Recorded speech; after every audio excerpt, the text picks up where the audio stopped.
கர்த்தருடைய பத்சநாமத்துக்கு மகிமை உண்டாவதாக. கர்த்தர் உங்களை உங்கள் குடும்பங்களை ஆசிரியப்பாராக. கேடி மூலமாக தேவனுடைய வார்த்தையை உங்களிடத்தில் பகிர்ந்து கொள்வதில் நான் சந்தோஷப்படுகிறேன். இன்றைக்கு தியானிக்கும்படி எடுத்துக்கொண்ட வேத பகுதி சங்கீதம் 51:12. உமது இரட்சணியத்தின் சந்தோஷத்தை திரும்பவும் எனக்கு தந்து உற்சாகமான ஆவி என்னை தாங்கும்படி செய்யும். ஜெபம் பண்ணுவோம். கிருபை நிறைந்த நல்ல பிதாவே, நன்றியோடு சோதரிக்கிறோம், துதிக்கிறோம். இந்த வதனத்துக்குள்ளாயிருக்கும் தேவனுடைய வார்த்தைகளை, சரகத்தை, எங்களுடைய சத்தியத்தை உடைய ஜனங்களுக்கு நீர் கொடுத்து அவளை ஆசீர்வதிப்பீராக. என்னை தகுதிப்படுத்தும் ஏற்று மூலம் வேண்டுகிறேன் பிதாவே, ஆமென். ஆண்டவர் நோக்கி எல்லாரும் ஜபிக்கக்கூடியவர்கள் தான், விண்ணப்பிக்கக்கூடியவர்கள், வேண்டுதல் எடுக்கக்கூடியவர்கள். தெய்வ நம்பிக்கை இருக்க யாரும் தெய்வத்தை நோக்கி கூப்பிடாமல் இருப்பதே இல்லை. ஒவ்வொருவரும் தன்னுடைய தேவைக்காக ஜெபிக்கிறது உண்டு. குடும்பத்திற்காக, தொழிலுக்காக, நன்மைக்காக, சுகத்திற்காக, பலத்திற்காக. ஆனால் இங்கே சங்கீதனாகிய தாவீது ஒரு வித்தியாசமான ஒரு ஜபத்தை ஏறெடுக்கிறார்.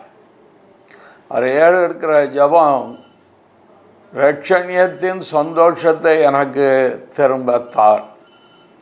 அது என்ன இரட்சணியத்தின் சந்தோஷம்? இந்த தாவீது ஒரு அரசன், ராஜா. இஸ்ரேல் முழுவதற்கும் இவர் ஆளுகை செய்கிற ஒரு அரசன். இவருக்கு சந்தோஷம் இல்லாமல் இருக்குமா?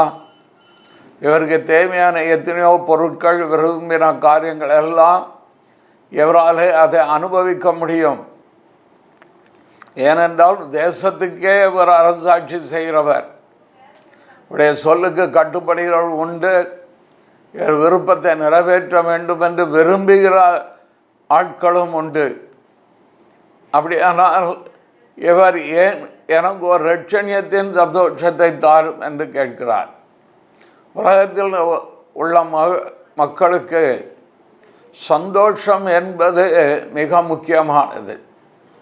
சமாதானம் எப்படி முக்கியமோ அதே போல் சந்தோஷம். ஒரு வேலை கிடைத்தால் ஒருவருக்கு சந்தோஷம், திருமணம் நடந்தால் அது சந்தோஷம், ஒரு வீடு கட்டினால் அது சந்தோஷம், ஒரு வேலையில் உயர்வு வந்தால் அது சந்தோஷம், பணம் பெருகுமானால் அது சந்தோஷம், பண்டிகை நாட்கள் வந்தால் அது ஒரு சந்தோஷம். எப்படியால் நண்பர்களோடு இருந்து பேசி சந்தோஷப்படுகிற நேரங்கள் உண்டு. இந்த சந்தோஷங்கள் வாழ்க்கையில் அவ்வப்பொழுது வந்து போய்கொண்டே இருக்கும். ஆனால் அவைகள் நிரந்தரமாக இருக்காது. அப்படியானால் நிரந்தரமாக இருக்கக்கூடிய சந்தோஷம் எது? ஏன் மனிதன் தனிமையில் இருக்கும்போது சந்தோஷம் இல்லாதவனாக இருக்கிறான்? அவனுடைய சந்தோஷத்தை கெடுக்கிற காரியம் என்ன? அவன் சமாதானத்தை தேடியும் சந்தோஷத்தை தேடியும் அவன் தன்னுடைய வாழ்க்கையில் அதை அனுபவிக்க முடியாமல் இருப்பதற்கு காரணம் என்ன? அதுக்குரிய காரியத்தையும் சங்கீதக்காரனாகிய தாவீது சொல்லுகிறார். நான் நன்ற அரியணையில் இருந்தாலும், ராஜாவாக இருந்தாலும், நல்ல வீட்டில் நான் இருந்தாலும், சேவர்கள் எனக்கு இருந்தாலும், எனக்குள்ளே சந்தோஷம் இல்லாமல் போவதற்கு ஒரு காரியம் என்னவென்றால், அதற்கு சங்கீதம் 51:5, இதோ நான் துர்குணத்தில் உருவானேன், என் தாய் என்னை பாவத்தில் கற்பந்தரித்தாள்.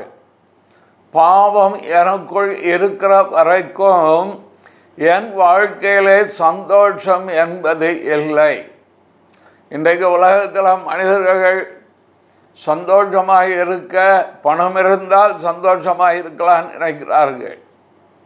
கல்வியிலே சிறந்து விளங்கிவிட்டால், உயர்ந்த பதவி அதிகாரத்தில் இருந்தால் நம் வாழ்க்கையை சந்தோஷமாக கழித்து விடலாம் என்று நினைக்கிறார்கள். ஆனால் ஏன் அவர்கள் சந்தோஷமாக உண்மையில் இல்லை என்று நாம் எடுத்து ஆராய்ந்து பார்த்தால், அவர்கள் தெய்வ நம்பிக்கை உள்ளவளாக இருந்தாலும் சரி, தெய்வ நம்பிக்கை இல்லாதவளாக இருந்தாலும் சரி, தெய்வ நம்பிக்கை உள்ளவர்கள் இன்னும் ஒருபடி மேலே போய், தெய்வத்துக்கு நான் இதை செய்துவிட்டால், என்னுடைய மதம், மார்க்கம், தத்துவம் சொல்கிற வழியிலே செய்துவிட்டால் எனக்கு சந்தோஷம் வந்துவிடும் என்று நினைத்து அவர்கள் முயற்சி செய்வதை நாம் பார்க்க முடியும். தெய்வத்தை திருப்திப்படுத்தி விட்டால் நாம் சந்தோஷமாக வாழலாம் என்று நினைக்கிறார்கள். ஆனால் எல்லா மனுஷருக்குள்ளும் சந்தோஷம் நிரந்தரமாக நிலையாக இல்லாமல் போவதற்கு காரணம் சங்கீதக்காரன் சொல்கிற அதே ஒரு காரணம்தான். தாயினை பாவத்திலே கர்ப்பம் தரித்தா, எனக்குள் பாவம் இருக்கிறது, எனக்குள் துர்குணம் இருக்கிறது. இந்த பாவம் என்பது இருக்கிற வரைக்கும் மனித வாழ்க்கையில் ஒரு நிரந்தர சந்தோஷம் என்கிற காரியம் காணப்படாது.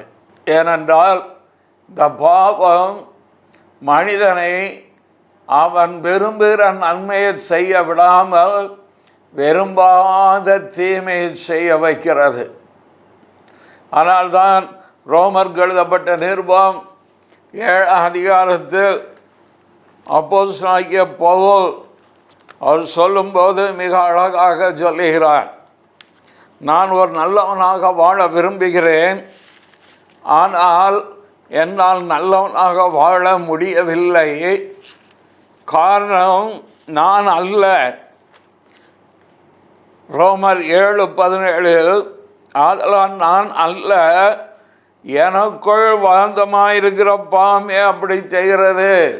இப்படியானால் உங்களுடைய வாழ்க்கை இன்றைக்கு நிதானித்து பாருங்கள். நீ யாராக வேண்டுமானாலும் இருக்கலாம், எந்த நம்பிக்கைக்குள் இருக்கிறவளாக கூட இருக்கலாம், அல்லது தெய்வமே இல்லை என்று சொல்லக்கூடிய தத்துவத்துக்குள் இருக்கக்கூடியவளாகவும் இருக்கலாம். உங்களை நீங்களே யோசித்து நிதானித்து பாருங்கள். நான் நல்லவனாக வாழ விரும்புகிறேன், நல்லது செய்ய விரும்புகிறேன், ஆனால் நான் விரும்புகிற நன்மையை செய்யாமல் விரும்பாத தீமையை நான் செய்கிறேனே ஏன் என்று கேட்டு பாருங்கள்.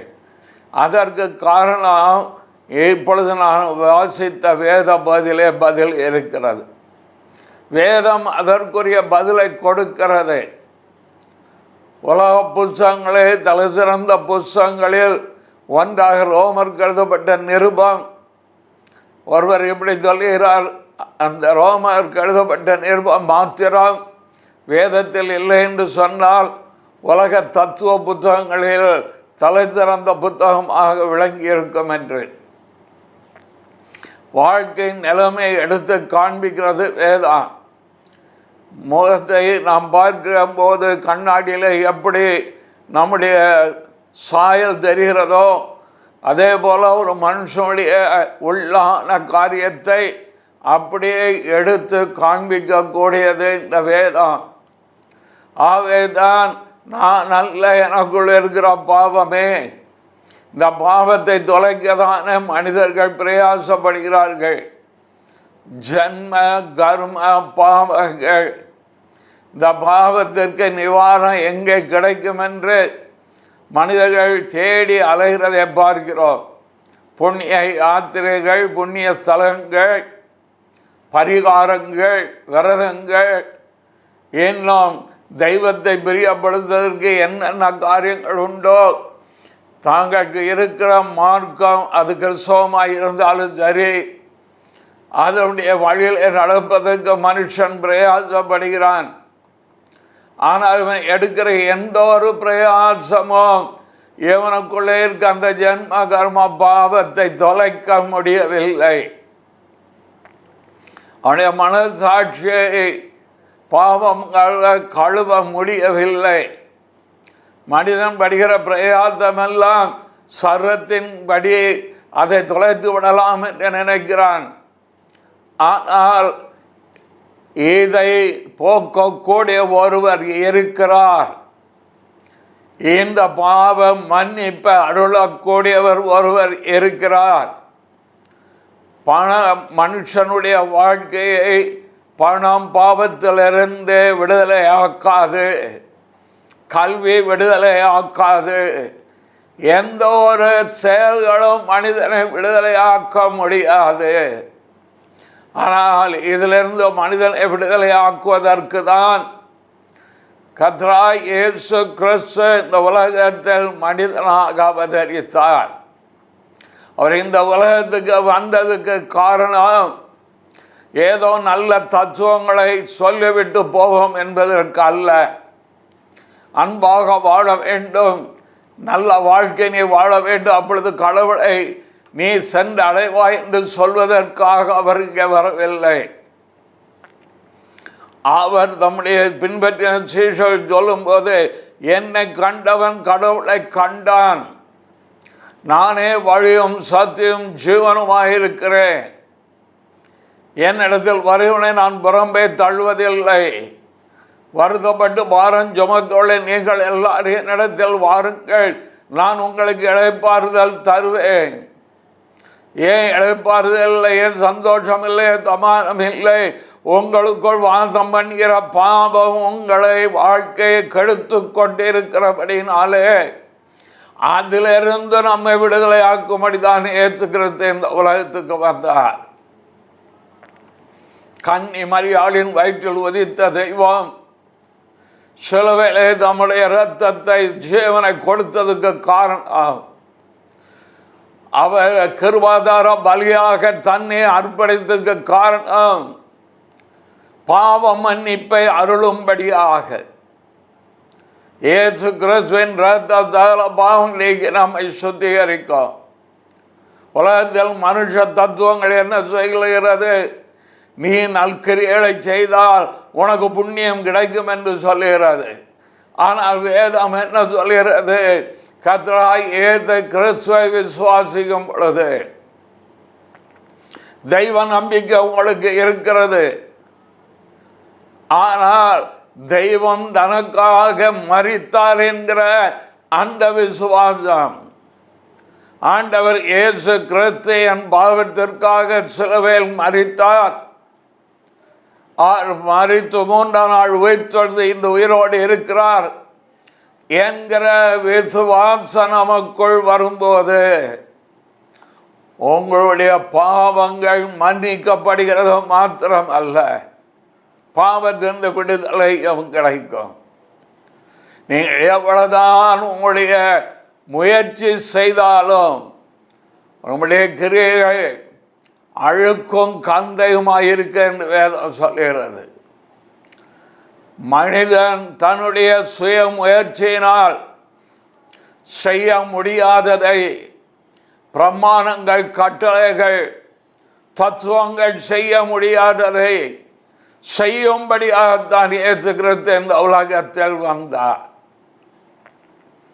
ஆகவே தான் இந்த சங்கீதக்காரன் சொல்கிறான், உடைய இரட்சணியத்தின் சந்தோஷத்தை எனக்கு திரும்பத்தார். நம்முடைய அர்த்தம் என்ன?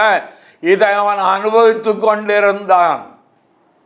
இந்த இரட்சணியத்துக்குள் இருக்கக்கூடிய சந்தோஷத்தை, மகிழ்ச்சியை அவன் அனுபவித்து கொண்டிருந்தவன் தன் வாழ்க்கையில் ஒரு பெரிய தவறு செய்ததனாலே அவன் அதை இழந்து போகக்கூடாது என்பதற்காக அந்த சந்தோஷம் எனக்குள்ளே வர வேண்டும்.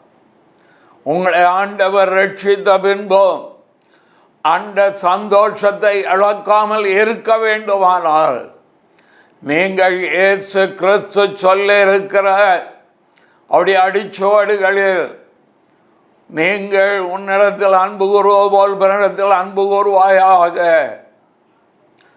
ஒருவர் அன்பாயிருங்கள், பிறன் பொருளை இச்சையாதிருப்பாயாக, பிறனுக்கு தீங்கு நினையாதிருப்பாயாக என்று அவர் சொல்ல இருக்கிற ஒவ்வொரு வார்த்தைகளுக்கு ஏற்றவாறு நம்முடைய வாழ்க்கையை அமைத்து கொள்ளும் போது நாம் பெற்ற இரட்சணியத்தையும் அந்த சந்தோஷத்தையும் நாம் நமக்குள்ளே தக்க வைத்து கொள்ள முடியும். ஒரு நற்பொருளை உங்களுக்கு கொடுக்கிறார்கள் என்று வையுங்கள், விலையேற பெற்ற ஒரு பொருள் உங்களுக்கு கிடைக்கிறது. அதை காத்து கொள்வது உங்களுடைய கடமை, இழக்காமல் வைத்து கொள்வது உங்களுடைய கடமை, பொறுப்பு. அதுபோல இயேசு கிறிஸ்துவினிடத்தில் பெற்ற அந்த ரட்சிப்பின்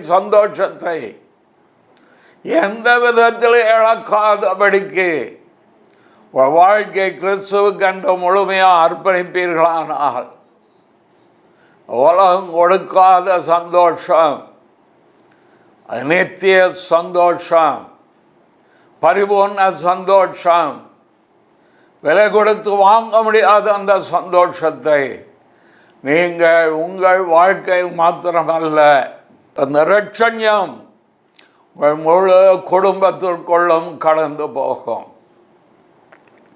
உங்கள் முழு குடும்பத்தை இயேசு ரட்சிப்பார்.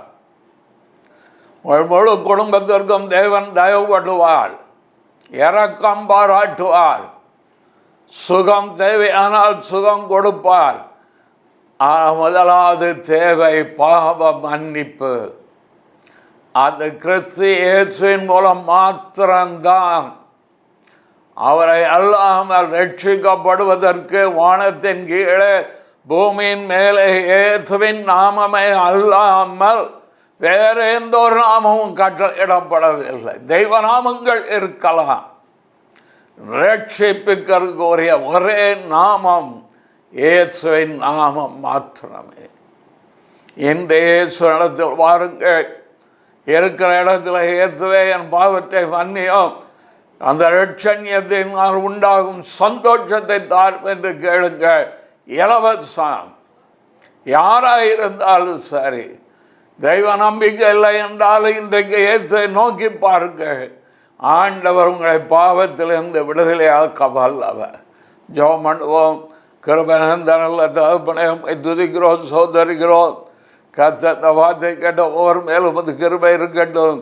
இப்படி இரட்சிப்பின் சந்தோஷத்தால் மனமகிழ்ச்சினால் எங்களை இடைக்கட்டும். கேட்ட வார்த்தை கேட்ட ஒவ்வொருவருக்குள்ளும் உம்முடைய இரட்சண்யம் கடந்து போவதாக, கிருபை கடந்து போவதாக, சமாதானம் கடந்து போவதாக, விடுதலை கடந்து போவதாக, சுகம் கடந்து போவதாக. இயேசுவின் மூலம் கேட்கிறேன் பிதாவே. ஆமென், ஆமென்.